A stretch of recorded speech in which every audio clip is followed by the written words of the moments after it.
Lightning like Steve McQueen. I'm in the fast lane when the light turns green. And I built tough, I ain't nothing but grit. Cause I made rugged blood, sweat, and spit.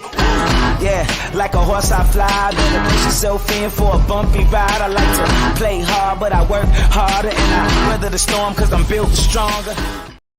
What is up, ladies and gentlemen? We are back. We are live. It is the Freight Coach Morning Show, the top morning show in transportation, coming to you guys every single weekday, 8:30 a.m. Pacific, 10:30 Central, to break down some industry headlines. And most importantly, provide some actual insight into what you can do with all of this information. If this is your first time tuning in, welcome. This is the real side of freight, ladies and gentlemen. And what do I mean by that? I only speak to transportation professionals like Anita here. And, because at the end of the day, you guys, I want to speak to the right people who have done what you're looking to do or who are currently doing what you're trying to achieve. So you can take this information, apply it, utilize it, and see a meaningful difference in your business and your life. Usually when I'm not on site up here in Canada, I probably fly that American flag behind me every single day because A, we're the greatest nation on earth, but B, I'm living my American dream, and I want to help each and every one of you live yours as well, or Canadian dream as well at the end of the day. Canadian sitting here. we gotta do that. I gotta throw that out there. We got a lot of Canadian listeners who tune in. And I'm gonna be honest with you guys. I had Tim Hortons for the very first time today, and it was trash. I'm gonna be honest. It was trash coffee at best. Can't say anything. It's subpar at best, right? You want to move that? Oh, yeah. sorry. We gotta get you the microphone. I'm not a pro yet. Yeah, I'm not a pro either. I just show up every single day. But yeah, it was, because I just drink black coffee at the end of the day, right? Yeah. Like I don't. And then Mike was explaining to me, he said the reason why so many people love it is because they put a ton of cream and a ton of sugar in it, Yes. and it masks how trash their coffee actually is. It's gone downhill though. It used to be like our gem, right? But, Yeah, it is. Okay, so Flo here, she's in Toronto. Flo, what's your personal preference on Tim Hortons? And Sunny Sharma, you're from Canada as well. So what's your personal preference on Tim Hortons? I put my opinion out there. It is what it is at the end of the day. So you've been on my podcast before. Yes. But for the people who are not aware of who you are, could you please introduce yourself, everybody? Of course. So Anita Bassi, I'm the Vice President of People and Operations at SPI Logistics, and I work out of our Canadian head office. Yes, that is right. Because I'm up here in Sunny says Tim Hortons used to be good. Yeah. All right, the verdict is out. But yeah, we're up here in Canada. I got up here on Monday, flying back tomorrow. So, doing another one of these shows. And what does your title mean? It could go in so I know you have about 87 different hats that you wear throughout the day, but what is the core thing that you're after every single day? I actually think it's the client experience, which is our agents. I think that is the core of what my position means. And I think that's why we've combined HR and operations, because the people we hire, the people we train, the people that we interact day to day at head office are the ones that make that end impact to our clients who are our agents. So that's our operations. So I think any great company is going to start linking those two, because you're now in charge of that people strategy that has the end impact on your customer delivery. So the people strategy is key right now, especially because there's just a ton of shakeups going on in the industry. And, it's like, because Mike and I were talking about this yesterday, right? There's an opportunity no matter what, because there's, a lot of, when I started my company, when I started my stuff a couple of years ago, it was, the beginning of a pandemic. I was out of a job. Granted, I resigned, but I didn't know what I wanted to do. And it, it propelled me into what I'm doing today. And I think that a lot of individuals out there, especially when you look at the layoffs and the closures of companies and everything, it seems like every other week now, there's something major, not even major, but there's something that's happening, and people are finding themselves in a very tough position. And it's like, for me, if you've ever thought about wanting to start your own business, this is such a viable option for so many people, right? And then it's like the support that comes along with doing all of this. And then furthermore, it's like, all the current events, all the risk that a lot of brokers and transportation providers find out there in the market, there's already steps in place to kind of help mitigate a lot of that stuff. So it's like, for me personally, there's never a perfect time to do anything in life except for right now, this very second. Just fucking make the decision and go for it, right? That's my mentality anyways. Yeah, I think having your own business is one of the key joys of our agents, right? That flexibility. And I do think there there's always risk, but it's a calculated risk, I think, becoming an agent, because they're not really taking on the financial part of it when they join SPI, because we're handling that for them, right? Like, they're not responsible for if a customer doesn't pay or, a carrier payment issue. Like, we handle all of that for them. So yes, they're obviously going to be leaving maybe a full-time salary, but they're going to, I think, gain a lot more, and they'll be able to earn a lot more having their own business. So if they have customers, and whether or not, or even if they don't, I think that they could still be profitable and have the freedom to do what they want to do day to day. So how do you guys work with people who are, they're on the fence, right? Like they made the decision, and, again, it's because it's always, to me, it's like, the hardest part is starting. So, you get out there, you get your paperwork filed, you're up and running, but then it's like, then what? Because I think like that's the big thing for me is, like early on, as depressing as it was during that time, I had a little whiteboard that I bought, and I filled out 30-minute time slots from 7 a.m. till 3 p.m.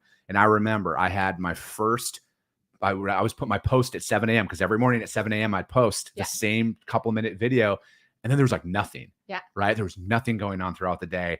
And that was like the most depressing part, right? Was because it's like, fuck, what do I do? And then, but the thing is you start to build your routine as that stuff goes. And I think like that's just like the most uncertain part of it is when you get started. It's like, all right, what do I do next? And because for me, it was starting a consulting business. I've never been a consultant before.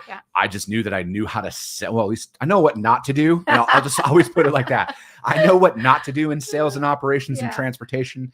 And I, just started just like reaching out to people to talk. Right. So it's like, have you guys ever, dealing with with agents that come on who, maybe they were in operations, right? And then now they're like, I've talked to customers before, but I've never sold. Are you working with anybody on like, hey, this is what you need to do to like get out there and like actually formulate a relationship with somebody? Yeah, actually, we've brought on a few lately who did not have their own business. They were actually working within other organizations. They weren't happy. Maybe they were in operations. Maybe they were just in like dispatching, whatever it might be. I'm kind of stepping into Mike's area a little bit here, but yes, his team is amazing at helping develop relationships and coaching and going on sales calls and identifying, prospects and how they can go out and try to drum up business. But they also do that with our existing agents, right? So we preach diversification because you don't want to have everything in one customer and you don't want to have it in one lane or one product. So that's something Mike and his team work on as well, is making sure that they're going out on sales calls. They're helping with RFPs. Our director of carrier procurement, Mark Funk, he's really good at assisting with RFPs as well. So I think our team combined together is always willing to help on the sales and do whatever we can and make that deal happen, but also do the training component too if it's needed. Yeah. And because to me, it's like the structure's there for so many, because I think like when you're a systems individual, and when I say systems, I mean like you've worked for another company for a really long time. And because I think like that's like the biggest current event, like we had talked about, is layoffs, right? And the biz closures, and people are going to be out of work here. And it's like, what's that next step? Because I was reading a couple of things last night, and they were talking about it was this morning, somebody had commented on a post, and they're like, the hardest part is going to be those individuals that are between 50 and 60 years old, that the insurance, like the self-insurance aspect is overly expensive. They're not going to be looked at for jobs because most people look at, well, I don't want them for 5 years, right? Like they're like, they want that younger mid 30s to early 40s. And that's kind of like their cap. Not everywhere, but I'm just like, this is a very real decision or conversation that's probably happening in a lot of organizations right now, right? Of like, all right, how do we capture that? And, for me, it's just like, how do you take that, right? Like, how do you take somebody from your position who's coming in, who's just like, I don't know what to do or where to start, but I know the industry. Yeah. Well, again, I think that comes to showing them our system, showing what we do have, showing them the support that we have, training them on the system, getting them comfortable, also putting them in touch with agents to talk about their journeys through, right? Because a lot of them have similarities where they either were frustrated, they got laid off, things just weren't working out for them, or they just felt underappreciated in their current organization, and they knew they brought more value to the table than what was, being received. So they make these leaps of faith and they come over. And I think those are great people to connect, prospective agents with as well. And then that teaches them too, like, okay, this person did it, why can't I do it? Yeah. Right? It gives them that mentality and hope. But then I also think having the ability to talk to our entire leadership team, but also our client care team, and showing them that they will have the support and they're not going to be alone, I think that gives them a little bit more reassurance to jump on. But, one thing I want to go back onto is, that 50, 68 you said, is that I think change managers or like people management, anybody who's in HR really should look at those people. If I can like put anything out today, is that they have so much value to add. Yes. And in a day that like, in a world that's constantly changing, they have the experience. So even if you get them for 5 years, you still got them for 5 years. Yeah. You still got all that knowledge. We have people who come into client care, whose end goal is not logistics, but they bring something great to the table for the next, 4 to 5 years while they're in school, and they're motivated and they want to gain experience and they want to work. And maybe this is not the end goal, but why would I not want them for the 4 or 5 years? And they're younger, So I think, HR people and HR professionals have to look at that too, is that you should bring dynamic from all areas, not just one section. You can't really silo yourself either, with it. I think like, if you're, because it's like, the wisdom and like just that experience of somebody who's been, they've been around it for 30, 40 years. And, you can't overlook the value that could bring, even if it is for a short term, right? Because, again, it's just like, all right, how can we help them in this moment? Maybe it's them coming on and working with us for a couple of years. And then they realize that, hey, my passion is, dance. I don't know what it is, but I think like, because to me though, it's like, you're talking about people and culture, like, this stuff doesn't just happen on accident, right? Like this is drilled in where it's like, it doesn't matter who reaches out.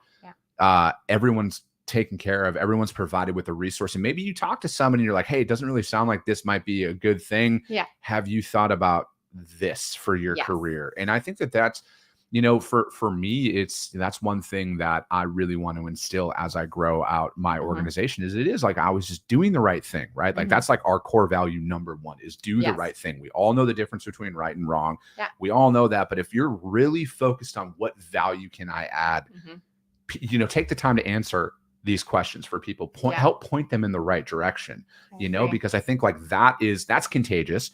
Like I believe in, you put enough good out there, good will come back to you. And you can't look at it as this isn't worth my time right now. And it very well, at the end of the day, it very well might not be worth your time in your current situation, but like doing like helping others and like pointing them in the right direction. And like, and even a lot of it to me is like putting the right content out there for people just to be able to listen to and help them. Like maybe that helps them realize like, what, I'm going to stick with it. And that points them in the right direction where it changes their mindset a little bit, because I think, maybe not everybody's been out of a job before. Maybe not everybody's been in the middle of a legal battle of non-compete, non-solicit and everything. I want to talk to you about that as well. But, if you're in those situations, like it's not always going to last. Right. And then maybe, all you need is that one next conversation to talk to somebody, like point you in the right direction where it's like, shit, it's clear now. I'm going to go after this. Yeah.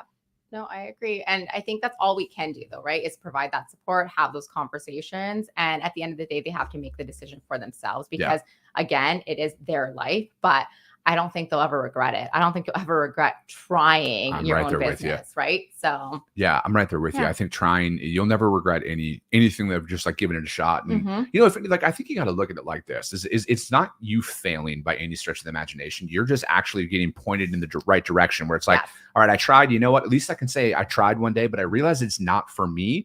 And then from there, I can go after what I want. And the beauty of that, again, to tie into the like what I think is one of the more important topics that is essentially swept under the rug right now because everybody wants to talk about double brokering and fraud because that's going to get you the most likes on social media and clicks. And I know it's like fucking every single day now. And again, I hate all of that stuff, but like you got to implement something to protect your organization. But like another topic to me that I'm very passionate about is the whole non-compete, non-solicit aspect of things, because, I've been in that legal battle before where I had a non-compete. I had a non-solicit and all of that shit. And I want more people to be like, when you do go into business though, like when you're going out there and you want that freedom, and make sure that fucking contract doesn't list anything in there, because that pigeonholes more people than not right now. And, I think about all the people that, get laid off or get fired and then they're bound to a non-compete. And you're like, wait a second, now I'm out here in the market. I can't even work in the industry that I've been a part of for the last 15 years because of this document. And that was like one of the biggest selling points of bringing on and working with you guys is because there is no non-compete, there is no non-solicit, and there's none of that. Like, it's truly, no, you're an independent. Yeah. You operate as an independent. Yes. And I think it's because we are so confident in the product that we provide our agents. We do not have agents leave us. And I think it is because, you know, we want to give them the resources, the tools, the relationship building, but they have the leadership team. They have a great client and carrier setup team. They have AP. They just have everything that they need. And they know, you know, with a phone call, they can get assistance. So even if like queues are busy, they know they can call me, they can call Mike, they can call Joe, they can call any of us on the weekend, in the evening. They're going to get that support if something needs to get done. And I think we back our agents a lot too, whether it's claims or loads getting stolen or double brokered. We are very hands-on. We do not leave, you know, the agents to fend for themselves. We actually had one this week. I'm not going to say the commodity, but you would never believe that this is something that people steal. I was shocked. Plastic bottle caps. It's something that sells for $3, you know? And I'm like, oh my gosh, I couldn't believe it. Anyways, the commodity stolen, and it happened to be with a bigger broker that we work with. And that broker was MIA, had no idea. It was us who had to like get involved, help our agent, figure things out. So, you know, I think that's why we're so confident in what we do, and we don't need those. And at the end of the day, they're your customers. We're just here to help support you. You know, we just want to grow your business. We're in like the people business. We're not there to have customers and dispatch and do all that. So it's like, I think we provide that support, and we don't need to tie our agents to us. And I think most companies should. If you're doing the right thing, why do you need that in there? Yeah. And like, that's my whole thing, like with the non-competes and everything too, Anita, is like, I understand having them in place for like high level executives, right? Like, I'm talking for the individuals that have proprietary information. Just make Anita sign one. No, I'm just kidding. But no, I think like, you know, from a proprietary information, you know, intellectual property standpoint, you know, I get why those are in place at that level, right? But for me personally, for a lot of the ones that I'm seeing out there right now, I mean, we're talking about entry-level sales reps. We're talking about individuals who've been in the industry for less than 5 years and stuff like that. And again, I know I'm not knocking anybody's experience level, but like, a lot of these individuals don't even know what they signed at that time. And for me, it's just about bringing a lot of this information to light, because it's like, you got to protect yourself, right? And, you know, at the end of the day, there has to be there has to be some people, like, you got to start like holding yourself accountable is not the right word, but you sign the document at the end of the day. So like, you got to admit that, you know, all right, you played a part in why you are where you are. But again, educate yourself on why you shouldn't do that. And for anybody out there who's looking for a job or anything like that, those are those conversations that you need to be having on the front end, right? And if if people shy away from a lot of that stuff, you should never engage with somebody like that. If you're like, what's your policy on non-competes? And they can't answer that, or at least be like, hey, you know what, we do have one. This is what it's there for. Again, I respect any organization for having what they have in place to protect their company. That's their prerogative. I'm not here to do any of that. But if they can't answer that, like, that's the shit that I hate, right? But at the end of the day, it has to land on your shoulders, because you're the one who signed that document, right?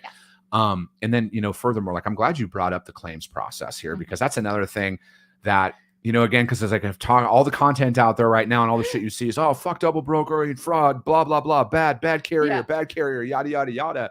Okay, cool. But like, again, that's always going to be here, you guys, no matter what. It's not going It's away. never going to go away, right? Ironically, criminals just don't stop, right? No, it's shocker how that they get smarter. I know, weird, right? But, you know, talking about the claims process, Anita, if you've never been involved in that, that's a scary situation. And especially as a new sales rep or a new business owner, you've never dealt with it before. It's a new customer, and you're like, fuck, what do I do? How do I handle this? So, you know, to me, it's like, that's so important to put content out there, because again, you know, we always want to focus on the la-di-da bullshit, but like, what do you really fucking do when shit hits the fan? Right? Because those are those make or break opportunities with your customers, your shippers that you're working with. They're looking for a real partner in those moments to step up and handle that stuff. Yes. And so for the claims process, it's very daunting, right? And I think it's very scary for agents. It's also scary for customers, because some of them have been burnt in the past or had brokers that just walk away and issues like that. But I think for the most part, SPI is pretty good about backing our agents and backing our customers when it comes to claims. We have a claims team, which I closely oversee as well. Yeah. And so, for us, it's getting in touch with the customer. We will handle the entire administration of the claim for the agent. All we need from the agent is the customer who we should go to, so they give us the contact information as to who they want us to deal with. We will get all the claim forms filled out. We will get all the invoicing. We will deal with the carrier. We will also help with recovery. So dealing with like the tow companies. If there's an accident, it's our team who's making those calls right away. We're trying to get that load recovered. We're, finding out where is it? What do we need to pay? SPI will pay the tow bills so we can get it out quickly for their customers. Yeah. We don't wait for insurance companies for like weeks on end, to wait till they can get it processed, see if there's any money there to do it. And then they'll, so we get that done for them. There's no time lapse there. The agents do help us obviously on the operational side. Yeah. They got to find the truck. But outside of that, we're very involved. And the agent basically steps out as soon as they've told us this is a claim that's happening. And let's say we needed a truck to maybe find or get like the unit back. They step out and that's it. And they don't have to follow up with us. I don't even think most agents check in after they send us the claim because they know we're going to let the customer know when it's settled. We're going to send the checks out. We're going to handle everything. We will get it taken care of. So it's daunting, but I think if you have a good support team again behind you, it's not that scary. Yeah. As much as I love hearing that, I would love more people to work through that process if they've never dealt with it, right? Because I was very fortunate early on in my career. I got to give a shout out to my man, Mike Sadak. He was our first compliance kind of carrier guy. And like just what he taught me from a carrier selection strategy to claims and everything that goes into it, it really makes you look at things differently. And, I always look at it like this because, again, a lot of, you've never experienced situations before, but instead of like passing it off, and again, like it's a phenomenal not trying to knock that, but it's just like, if you've never dealt with it before, you should want to know how the process works, because I think it's going to make you more efficient when you're dealing with your customer right away, because, fortunately, unfortunately, I've had loads stolen, but I've had real shit happen, I know what questions to ask in that moment. I know what information to provide to my customer right away to let them know, like, it's a shitty situation, but we're getting it taken care of. Right. And it's kind of passing that ease of information along, because in my experience, Anita, in working with shippers, ironically, when things go right, your book of business doesn't grow. Right. And I know how somebody's going to listen to that and be like, fuck you. But to me, it's like, your value shows when things go wrong. That's how you really separate yourself, because trucks picking up on time and delivering on time is the expectation, right? Congratulations, you did what you said you were going to do. But it's when things go sideways, are you that true transportation partner that steps up in those moments and provides them with, most importantly, a solution? That's why they work with brokers. That's why they work with transportation companies. They don't want any additional work. Why are they paying us? So again, it's like, if you've never dealt with these scenarios, you need to learn this stuff, because it's such a value add. Yeah, no, I do agree with that. And I think, I don't know, it's so much that they don't know the process, I just think it's more so it's like another administrative task for them that they maybe don't have time for. And so I think that's kind of where it's like finding the balance, like, where can you be there for them that they need it? And some maybe do want to do it more, be more involved. We do have some agents who want to deal with the customer directly, and we're just kind of in between to give them updates on the carrier side. So I think it just depends, and finding that happy medium balance. But it's interesting, you're comparing, saying like the most like, or the least that we need to do is pick and drop off the loads. And I think of that as like airlines. Right. So, I expect my flight to be on time. I expect to get there on time. But when things go sideways, that's what stands out in my head. Like, how did that airline respond to it? Were they good? If not, then I don't want to deal with them again in the future, because they're all kind of similar. It's just, how are you going to help me when I need you? That's a great point. And, and I think about that too, like I've traveled enough. I'm sure you've traveled enough. Like, you understand things happen, right? But it's more of like, are they keeping you informed as the why behind it? Or are they kind of throwing you off to the wayside? And I think if people actually took a step back and thought about, how do you react when you're in the other position, I think it changes things. And, for anybody out there who's listening to this or watching this right now, the next time you're in a situation like that in business, because unfortunately shit happens, you guys, this is the real world. But ask yourself this: how would you want to receive that Yeah. information if you were in their shoes? Exactly. And I think if you look at it from that perspective, it's going to change things. Because again, most people run from those adverse situations, right? Yeah. They want to wait for the storm to pass. Nobody wants the uncomfortable conversation. Yeah. But when, as much as it sucks, you can be as nervous as you know, I would get nervous too. I'm a human being. Yeah. But your customer is going to appreciate the fact that you told them in that moment, this is what's going on, this is what we're working on, and this is a solution that we're trying to provide you. You can stutter and stumble your way through that conversation, but that is going to be so much better than ignoring the problem. Run through it, run through the storm, and just deal with it in those moments. And you're going to see there's so much more customer loyalty that comes along with it. I agree. It's interesting because I tell my team all the time, when you're on the phone, I don't expect you not to mess up what you're saying or, to have like perfect sentences together or thought process. So I'm like, it's just getting on the phone. But I'm like, the other thing I always suggest too is I'm like, smile. Because when you're smiling, you're less likely. So like, if you go in, it'll be so funny. You can see my team. I'm like, if you're smiling, you're not going to stutter. You're going to sound happier. I look at it like this. So you're not going to like this conversation, but your load's stolen. Yeah, and you should, because honestly, like you'll deliver the news in a better way. Because think about when you're frowning, like this is what goes into that people strategy again, right? Like you're frowning, you're worried, you're tensed up. That's going to be conveyed on the phone. For sure. That's not going to give your customer that feeling of like, oh, they got this. This guy's like crying over here. Like, so if you're confident saying like, hey, this is what's happened, but this is what we're going to do, it's going to give them more confidence in you. They're going to feel more reassured that, okay, well, something's going sideways, but they've got this. Yeah.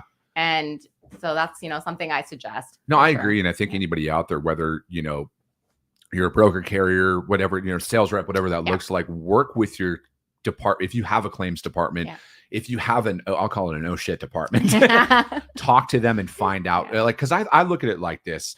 Talk to them like, what do you need first and foremost if something goes wrong? For me, it's always pictures is like the very first thing that always comes to my mind. Anytime there's damage, anytime there's anything other than a clean signed BOL, ask for pictures, take pictures, get the name of the individual that you're talking to, write that name down, write their contact information down. I think that is always a very valuable step number one. Do this first in any of these situations we're describing. And I think about like for those who have regular customers is having those conversations ahead of time. Oh, it's so much easier to have them when the sun's shining. And to say, hey, this is what you should be doing. How like we should be advocates. And that's something we always stress like during Rendezvous and when we're doing training sessions with agents is be the advocate for your customer, right? Like tell them in advance. So how do you package? That's going to make a difference. How are you letting the carrier secure? Because you should, because then it's their responsibility, right? But if you're not, then, you need to make sure you're doing it properly, but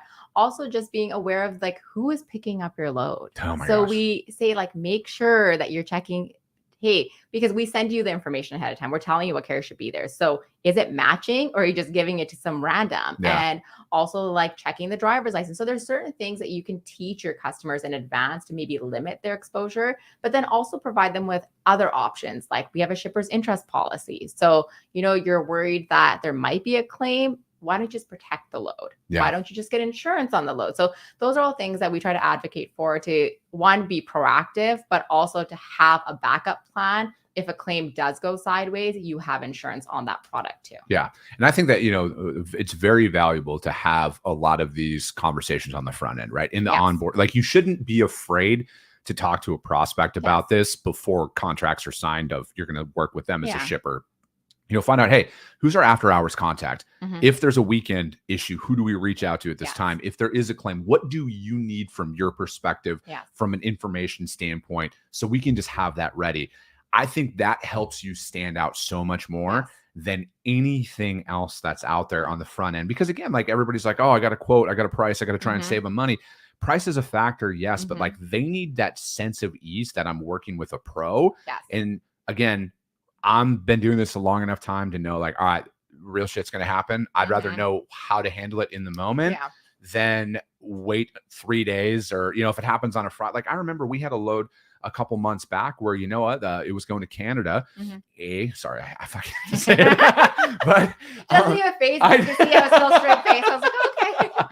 But you know, the customs documents didn't clear in time. And you know, again, I knew who to reach out to on that. It was a Friday night. Of course, it always happens on a Friday night. I knew who to reach out to. We got the right information taken care of. Granted, the border broker could not process anything till Monday. That was fine, but the driver was still able to cross on Monday when they were anticipating that they were going to cross anyways. But again, we got ahead of it.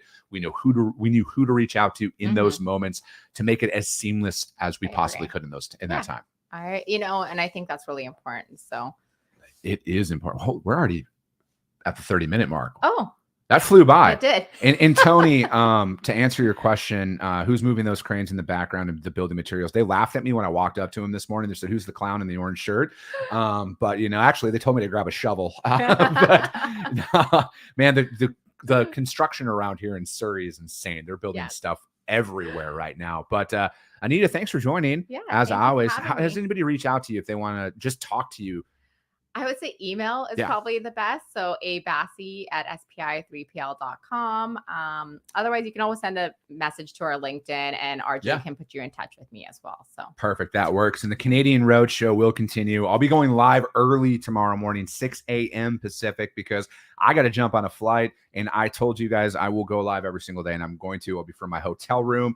But we're going to go live tomorrow. Shout out to VHub. Shout out to Green Screens. Shout out to all my advertisers and my partners out here for making all this stuff happen. And as always, you guys, if you guys saw value in this, subscribe and share the show. You guys rank the show out there on iTunes, Spotify, YouTube, you name it, because at the end of the day, if you see value, your network's going to see value in it as well. I appreciate you guys. I love you guys, and we'll be talking to you soon. And hold on, I'm trying to end the broadcast. See, I'm not a tech guy.